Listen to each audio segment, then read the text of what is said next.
नमस्कार। सभी प्रतियोगी परीक्षाओं की तैयारी करने वाले साथियों और छोटे बड़े भाई बहनों को आपका अपने चैनल हिंदी राज में स्वागत है। आज आपका बहुत ही महत्वपूर्ण टॉपिक है संधि। संधि जो है वो हिंदी का इतना अहम आपका टॉपिक है जिससे आपका उपसर्ग प्रत्यय का टॉपिक, शुद्ध वर्तनी का टॉपिक और संधि अपने आप में खुद ही एग्जाम में पूछी जाती हैं, तो वो भी एक अपना टॉपिक। अगर आपने संधि कायदे से पढ़ी है और संधि अगर आपको सही से आती है तो ये समझ लो कि आपके 3 टॉपिक क्लियर हो गए। आपका उपसर्ग प्रत्यय, संधि और शुद्ध वर्तनी। शुद्ध वर्तनी आपको तभी आएगी जब आप सही से संधि विच्छेद कर पाएंगे। तो संधियाँ कितने प्रकार की होती हैं? संधियाँ कितने प्रकार की होती हैं? 3 प्रकार। संधि आपकी 3 प्रकार की। कौन कौन से 3 प्रकार? स्वर, व्यंजन और विसर्ग। स्वर संधि, व्यंजन संधि और विसर्ग संधि।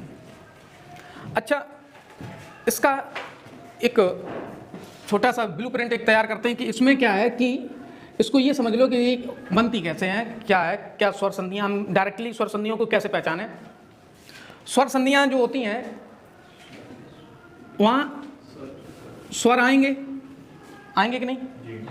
जहाँ स्वर संधियाँ, तभी तो उनको हम डिफाइन कर पाएंगे कि ये स्वर संधि है। तो स्वर संधि में जहाँ से हम किसी शब्द का संधि विच्छेद करते हैं, जहाँ से हम किसी शब्द का संधि विच्छेद करेंगे वहाँ हम प्लस का चिन्ह लगाते हैं। एक शब्द प्लस से पहले और एक शब्द प्लस के बाद। तो प्लस से पहले आपका अगर स्वर आ जाए और प्लस के बाद भी स्वर आए तो वहाँ क्या होगा? स्वर संधि। वहाँ क्या होगा? स्वर संधि होगा। अच्छा, प्लस से पहले कोई भी आपका शब्द जो लिखा होगा तो उसका सबसे आखिरी वर्ड आपका स्वर होना चाहिए। जैसे मान लो कि हमने कोई एग्जाम्पल ले लिया,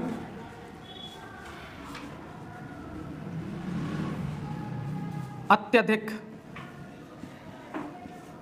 तो इसका संधि विच्छेद होगा अति धन, अति प्लस अधिक, अति प्लस अधिक। तो प्लस से पहले ये आपका जो लास्ट का वर्ण है ता पे मात्रा लगी हुई है कौन सी? छोटी ई की, और छोटी ई की जो मात्रा लगी है वही आपका है स्वर।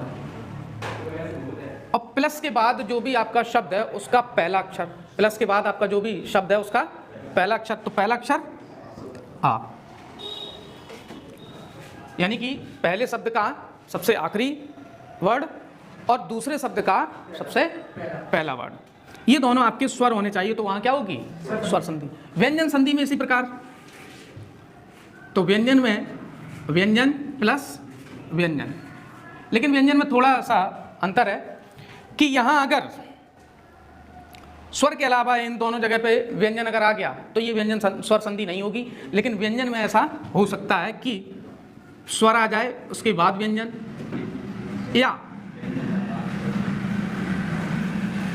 या फिर व्यंजन आ जाए उसके बाद स्वर। व्यंजन व्यंजन, स्वर व्यंजन, व्यंजन स्वर, ये कॉम्बिनेशन आपका व्यंजन का। विसर्ग जो संधि है, विसर्ग संधि व्यंजन की तरह ही काम करती है। विसर्ग संधि क्या होगी? व्यंजन की तरह काम करेगी। इसके कुछ महत्वपूर्ण पॉइंट्स हैं जिनकी वजह से यहाँ हम विसर्ग लगाएंगे, वो आपको जब विसर्ग संधि पढ़ाएंगे तो उसमें बताया जाएगा। अब आपको हम बताते हैं स्वर संधि का विश्लेषण। स्वर संधि को वर्गीकृत करके उसके कितने भाग होते हैं, कौन कौन सी स्वर संधियाँ होती हैं? 5 स्वर संधि। अच्छा, स्वर संधि आया है अगर तो वहां स्वरों की भी जरूरत पड़ेगी। स्वर कौन कौन से हैं आपके? आ, ई, उ, रे, ए, आई, ओ, औ। ये आपके हो गए मूल स्वर, ये आपके हो गए मूल स्वर। बस इनको हमें थोड़ा सा वर्गीकृत कर लेना है, इनको ग्रुप में बना लिया। अब हम यहाँ पे लिखेंगे स्वर संधियों के पार्ट। पहली आपकी स्वर संधि है दीर्घ स्वर संधि।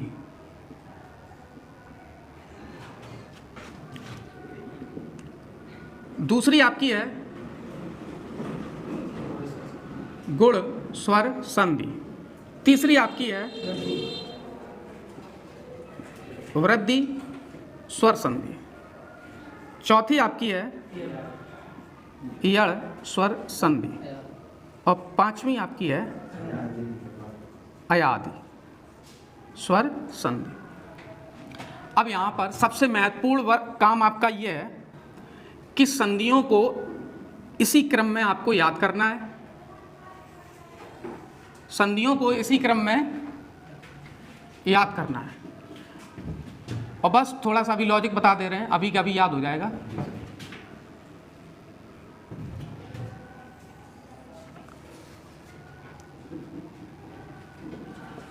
स्वर संधि देखो, दीर्घ और वृद्धि, दीर्घ और वृद्धि दो संधियां हैं जो, तो ये एक जैसी हैं, इनका अर्थ एक जैसा निकल रहा है, लेकिन दीर्घ का मतलब होता है बड़ा और वृद्धि का मतलब होता है बड़े होने की क्रिया, यानी कि बढ़ने की क्रिया को क्या कहते हैं? वृद्धि। तो जरा बताओ, दीर्घ और वृद्धि एक दा वर्ण से शुरू है शब्द आपका, एक वा से शुरू है। तो दा और वा में हिंदी वर्णमाला में पहले कौन आता है? दा। कौन आता है? दा। तो दा पहले लिखा। गुण और यड़ में तुकांत आपका एक जैसा मिल रहा है, अड़ा, गुण यड़ एक जैसा लग रहा है। तो यहाँ पे देखो गा और या में पहले कौन आता है? गा। तो इन दोनों ग्रुप में से अल्टरनेट हम लेके चलेंगे, जो पहले आता है वो पहले। तो दीर्घ वृद्धि में पहले दीर्घ, गुण यड़ में पहले गुण, तो दीर्घ गुण, फिर दीर्घ का बचा हुआ वृद्धि और उसके बाद यड़।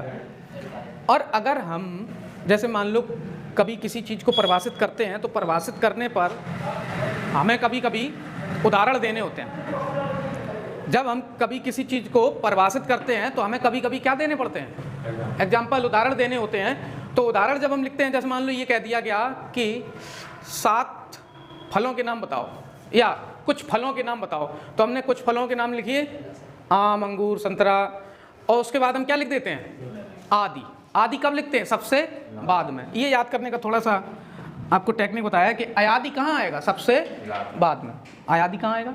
सबसे बाद में। ये क्रम सभी को याद हुआ, पहले दीर्घ, फिर गुण, वृद्धि, यड़, फिर अयादि। अब इसके बाद आपका बहुत ही महत्वपूर्ण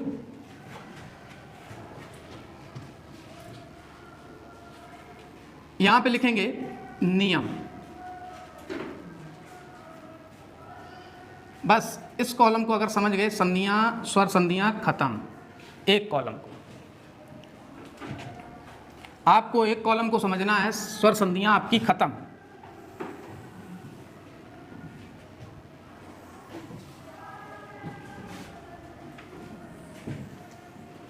देखो, दीर्घ स्वर संधि, यहां पर हम लिखेंगे, सभी जगह लगा दें प्लस। एक ही बार में समझेंगे, एक जैसी चीजें एक बार में समझेंगे। सब में लगा दिया हमने प्लस। प्लस से पहले क्या है? समान स्वर। समान स्वर। समान स्वर का मतलब आ अगर आया तो यहां पर भी आ आए, तो ये मिलकर बन जाए दीर्घ आ। छोटा आ मिलकर भी बनता है दीर्घ आ। बड़ा आ मिलकर भी बनता है बड़ा आ। ठीक, जैसे यहाँ छोटा आ प्लस छोटा आ, ये भी क्या बनेगा? बड़ा आ। और बड़ा आ और बड़ा आ मिलकर भी बनेगा बड़ा आ। सेम आपका इसी प्रकार अन्य वर्णों के लिए, ई के लिए और ऊ के लिए और ऋ के लिए। यहाँ बाकी के आपके कौन कौन से और होंगे? यहाँ बाकी के आपके कौन कौन से होंगे? ई, ऊ और ऋ। इसी प्रकार ये भी ई के लिए इन तीनों का छोटी बड़ी मिलकर बड़ी, छोटी ई छोटी मिलकर बड़ी ई, बड़ी ई मिलकर बड़ी ई। ठीक। रीरी के बारे में समझ लो। रीरी जो है वो आपका हिंदी में दीर्घ नहीं होता। देखो यहाँ पे एक चीज़ और समझ लो, छोटा बड़ा लिखा है, छोटी बड़ी, छोटा ऊ बड़ा ऊ, और रीरी सिंगल लिखा है। रिर आपका क्या है, सिंगल लिखा हुआ है, वो आपका लघु ही लिखा है। बाकी के लघु दीर्घ, लघु दीर्घ, लघु दीर्घ, और ये आपके संयुक्त स्वर हैं। तो दीर्घ रीरी जो होती है वो संस्कृत की वर्णमाला में होती है। किसमें होती है? संस्कृत की वर्णमाला में होती है। और तो यहाँ पर अभी हम एक आपको एग्जाम्पल बताएंगे। ये आपका थोड़ा सा ट्रिक हो गया कि हम किसी शब्द को देखकर कैसे बताएं इसमें कौन सी संधि है। तो जरा देखो, जहाँ से ट्रिक कहाँ पे हम लगाएंगे, जहाँ से हम किसी शब्द का संधि विच्छेद करेंगे। तो बड़ा आ जाए, बड़ी ई आ जाए, बड़ा ऊ आ जाए, हाँ, और बड़ी रीरी। तो बड़ी रीरी में ये लगेगा डबल, छोटी रीरी में एक बार और दीर्घ में दो बार। ठीक। उदाहरण, जरा उदाहरण देख लो। जैसे यहां लिखा हमने विद्यालय, तो विद्या प्लस आलय, विद्या प्लस आलय। ठीक है। अब विद्या प्लस आलय आया है तो यहां पर जरा बताओ क्या आया, बड़ा आ प्लस बड़ा आ, ये प्लस से पहले बड़ा आ, प्लस के बाद बड़ा आ, मिलकर क्या बन जाएगा? बड़ा। यहां पर आ जाए कपीश, कपिधन ईश, तो छोटी ई प्लस बड़ी ई मिलकर बड़ी। इसी प्रकार ऊ के लिए बदूत्सव, भानुदय, लघुर्मी। ठीक है। तो आप ऋर का समझ लो,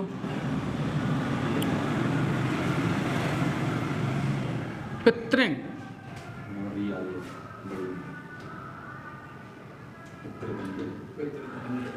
तो पितृ प्लस ऋण, तो ये रीरी होती है, ये स्वर लगा हुआ है, ये क्या है? स्वर। पृथ्वी लिखा है, प्रदीप लिखा है, और कार्य, तो ये भी रा का आपका उच्चारण करता है, ये भी रा का उच्चारण करता है। ये रा का उच्चारण तो करता है लेकिन ये है क्या? री। तो ये रा का उच्चारण नहीं करता, ये री का उच्चारण करता है। तभी पृथ्वी PRI बनाते हैं, प्रदीप में PRA बनाते हैं। कार्य अगर हम लिखेंगे तो कार्य ऐसा लिखेंगे। अब इनका एक और अर्थ समझ लो, अभी बता ही दें फिर इसको। ये जो रा आपके उड़े हुए हैं, ये जो नीचे रा उड़ा है, इसका उच्चारण हम जिस वर्ड पे उड़ा है उसके बाद करते हैं, और जो ऊपर रा उड़ा हुआ है इसका उच्चारण हम जिस वर्ड पे लगा है उससे पहले करते हैं। इनमें दोनों में ये अंतर है। नीचे रा जो उड़ा है उसका उच्चारण उस वर्ड के बाद, और ऊपर अगर रा उड़ा है तो उसका उच्चारण उस वर्ड से पहले। दोनों चीज़ें क्लियर हुई? देखो इंग्लिश में क्या आएगा, प्रा आया तो पा के बाद रा, कार्य रा पहले या बाद में उच्चारण आया। और पृथ्वी में ये रा नहीं होता है, ये होता है स्वर। क्या होता है? स्वर। रिरी क्या है? रिर आपका ये है स्वर। समझ में आया? तो ये आपका रिर प्लस रिर, ये रिर प्लस रिर आपका दीर्घ रिर। अब आपका यहाँ देख लीजिए, सभी को दीर्घ स्वर संधि समझ में आई? सभी को समझ में आया दीर्घ स्वर संधि में? दीर्घ स्वर संधि में क्या है? दीर्घ स्वर संधि में क्या है? समान स्वर आएगा। किसी भी शब्द का संधि विच्छेद करेंगे तो शब्द से पहले और शब्द के बाद समान स्वर आएगा। ठीक है। गुण स्वर संधि, वृद्धि स्वर संधि, यड़ स्वर संधि, अयादि स्वर संधि, इन चारों को एक ही बार में देखो और चारों के चारों खत्म। ये हमने बनाया था पहला ग्रुप और ये बनाया दूसरा ग्रुप। तो देखना, प्लस के बाद पहला ग्रुप, प्लस के बाद दूसरा ग्रुप, अब प्लस के बाद पहला दूसरा आ गया, तो प्लस से पहले पहला ग्रुप, प्लस से पहले दूसरा ग्रुप। लिखो जरा यहाँ, ई ई उ री री,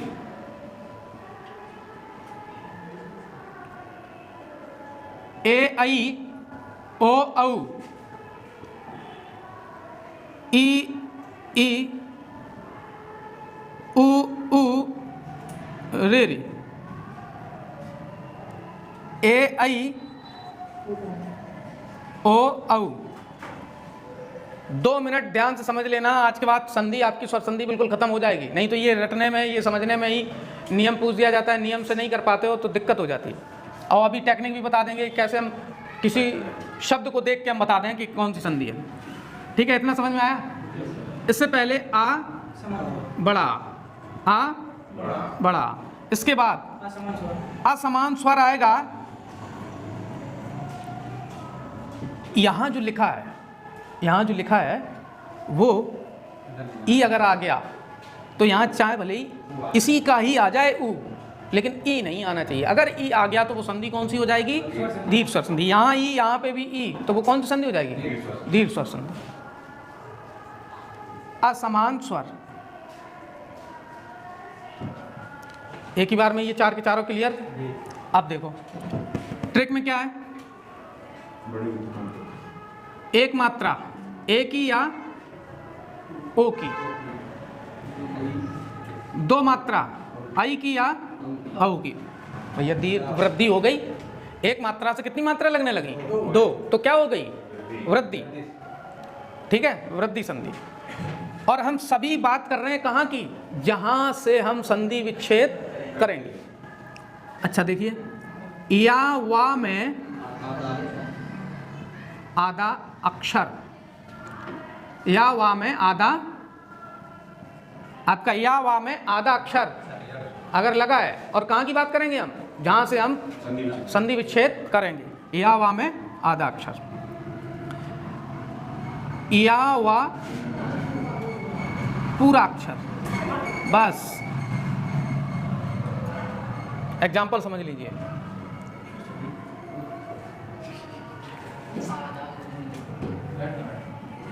या वा में आधा अक्षर,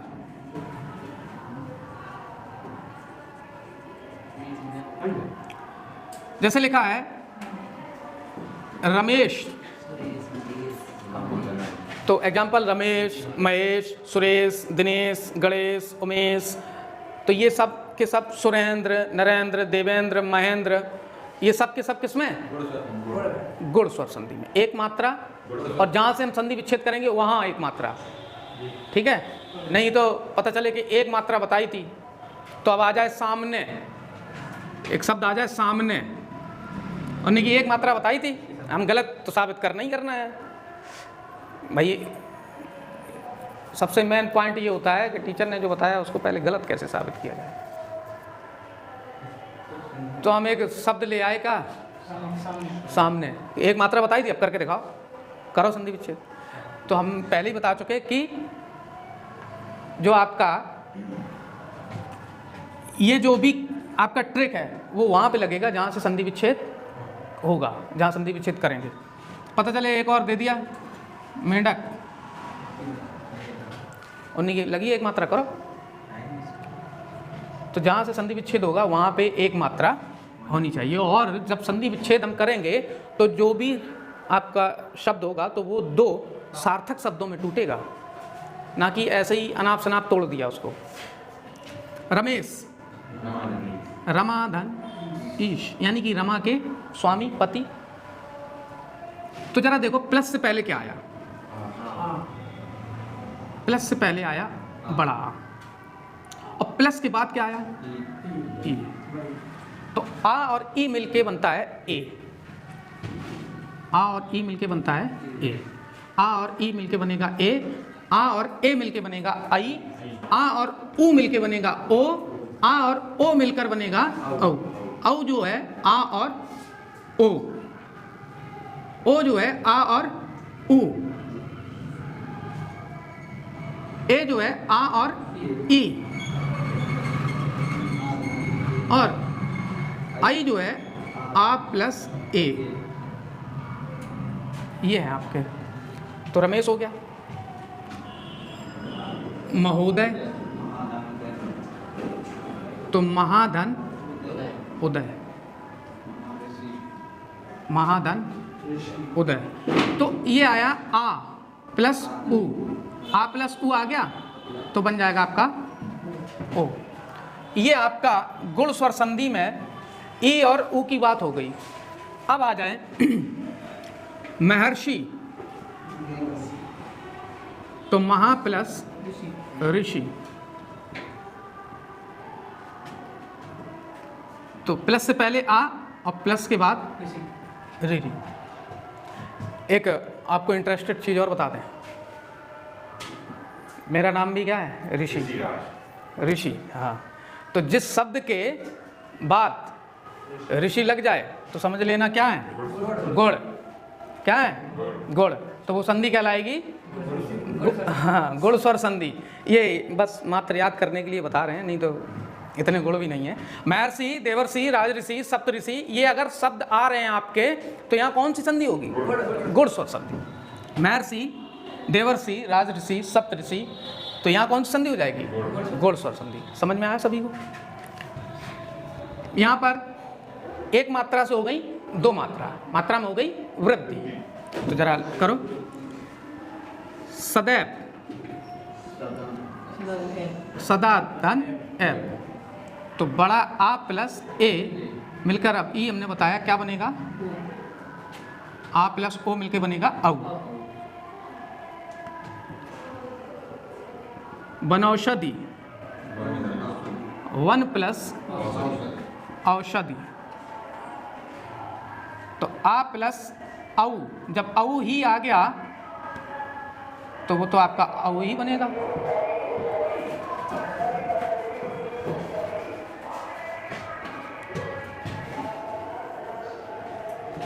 ये आ रहा है, यहाँ पीछे आ रहा है, कहाँ तक आ रहा है? ये अब देखो, या वा में यड़ स्वर संधि में क्या दिया गया? या वा में आधा अक्षर। जरा देखो, या वा में आधा अक्षर का मतलब है स्वागत, स्वागत। अब हम यहाँ पे पहले ही वर्ण से हम संधि विच्छेद कर रहे हैं। ये एक ऐसा भी शब्द है जिसका पहले ही वर्ण से संधि विच्छेद हो रहा है, तो इसका क्या हो जाएगा? इसका जो सार्थक शब्द हैं वो होंगे सु प्लस आगत। अब जरा देखो नियम, प्लस से पहले क्या आया? उ, प्लस के बाद क्या आया? आ। तो देखो, प्लस से पहले आया उ और प्लस के बाद आया आ, मतलब ऊ नहीं आया। कोई भी स्वर अन्य आ जाए उससे कोई दिक्कत नहीं, तो आपकी संधि क्या होगी? यड़ स्वर संधि। लेकिन ये प्लस से पहले इनमें से आना चाहिए कुछ ना कुछ। अगला उदाहरण, न्यून, नी प्लस ऊन। अभी हमने आपको बताया था प्लस से पहले चाहे भले ई आ जाए, प्लस से पहले ई आ जाए और उसके बाद इसी का ही चाहे भले ई आए, लेकिन असमान होना चाहिए। देखो आ गया ई प्लस ऊ। ऋ का एक एग्जांपल है मात्राज्ञा, मात्राज्ञा। तो मात्र प्लस आज्ञा, तो ऋ प्लस आ, ऋ प्लस आपका क्या होगा? ऋ प्लस आ। तो देखो नियम ई के लिए भी हो गया, ऊ के लिए भी हो गया और ऋ के लिए भी हो गया। अब आपका बचा बहुत ही इंपॉर्टेंट और एग्जाम में अक्सर पूछी जाने वाली संधियाँ, अयादि संधि। अयादि संधि के लगभग एग्जाम्पल पूछ ही दिए जाते हैं। तो जरा देखो, अयादि में क्या है? हमने बताया अयादि, आदि का उच्चारण प्रोनाउंसिएशन निकल रहा है, तो यहाँ पे ये सबसे लास्ट में आएगी और वहाँ क्या होगा? या वा पूरा अक्षर, और जहाँ से हम संधि विच्छेद करेंगे। तो जैसे दिया गया पवन और दिया गया पावन, नयन और नायक। तो पवन का हो जाएगा पो प्लस अन, और यहीं पर पावन का हो जाएगा पौ प्लस अन, नयन का हो जाएगा ने प्लस अन, और नायक का हो जाएगा नई प्लस अक। यहां जो स्वर आए हैं आपके ओ प्लस आ, औ प्लस आ, और आई प्लस, सॉरी इसका नयन का है ए प्लस आ, और नायक का हो जाएगा आई प्लस आ। ये आपके नियम हो गए। अब इसमें एक कंफ्यूजन बनेगा, इसमें आपका एक ही कंफ्यूजन बनेगा। पवन में पो प्लस अन आया, पावन में पौ प्लस अन आया, नयन में ने आ गया, ओ कहाँ चला गया, औ कहाँ चला गया, नायक में नई आ गया, ओ या औ क्यों नहीं आया। तो ये जो समस्या बनेगी इसका भी बड़ा लॉजिकल आपको फैक्ट अभी बताएंगे। ये जब हम संधि विच्छेद करेंगे, जहाँ से संधि विच्छेद करेंगे और सार्थक शब्द मिलें, तो वहाँ पर आपका बड़ा, बड़ी, बड़ाऊ और बड़ी रीरी अगर आ रही है तो कौन सा, दीर्घ स्वर संधि। ये आपके उदाहरण है। गुण स्वर संधि में ए आई, सॉरी ए ओ छोटी एक मात्रा, वृद्धि स्वर संधि में एक एक मात्रा की वृद्धि हो गई। यड़ स्वर संधि में या यड़ लिखा है, या यड़ या वा में आधा अक्षर, वो इस तरह से स्वागत न्यून मात्राज्ञ।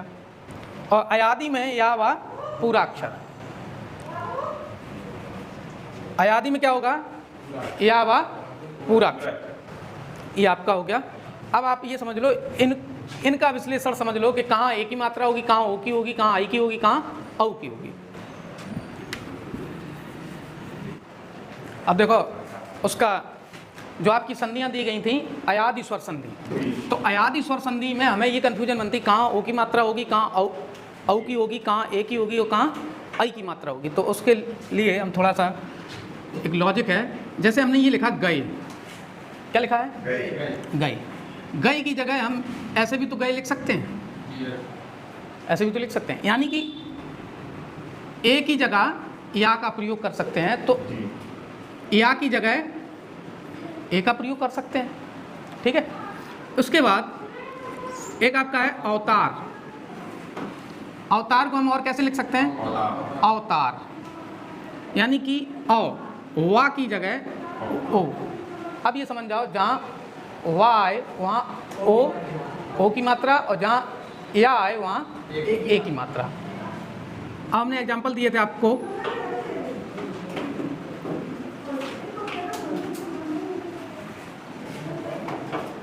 हमने आपको एग्जाम्पल दिए थे पवन और पावन। पवन में पो प्लस अन। अब यहाँ वा आया, वा से पहले जो आपका वर्ण है उस पर अगर स्वर दीर्घ है, स्वर अगर दीर्घ है, तो जी ये ओ की जो मात्रा है वो औ की मात्रा बन जाएगी। किसकी मात्रा बन जाएगी, औ की, पौ प्लस अन। नयन, नयन ने प्लस अन। नायक, ने प्लस अक। नयन में ने प्लस अन, और या से पहले क्या आया, दीर्घ स्वर आ गया, तो ए की जगह आई हो गया। और या आया, या जब लगाएंगे तो किसकी मात्रा आएगी, ए की, और वा जब लगाएंगे तो मात्रा किसकी आएगी, औ की। इतना समझ में आया सभी को। चलो अब कुछ उदाहरण है, देखो गायक। तो जरा देखो, या आया, या की जगह किसकी मात्रा, ए की। या की जगह किसकी मात्रा, ए की। और या से पहले लघु स्वर है, दीर्घ स्वर। और जब दीर्घ स्वर है तो ए की आपकी हो जाएगी दीर्घ मात्रा। गई प्लस यहाँ है का, तो अक। शयन, यहाँ आया एक ही मात्रा, शे प्लस अन। नाविक, ना आया, वा आया, वहाँ पे किसकी मात्रा? ओ की। अब ओ की दीर्घ होगी या लघु होगी? दीर्घ, क्योंकि यहाँ दीर्घ स्वर है। तो नौ प्लस एक, समझ में आया? 9 प्लस 1। भावुक, भव प्लस उक। पवित्र, पो प्लस इत्र। भवन,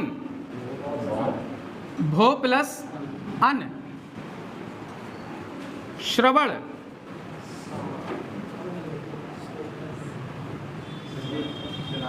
श्रवण, श्रो प्लस अण या अन।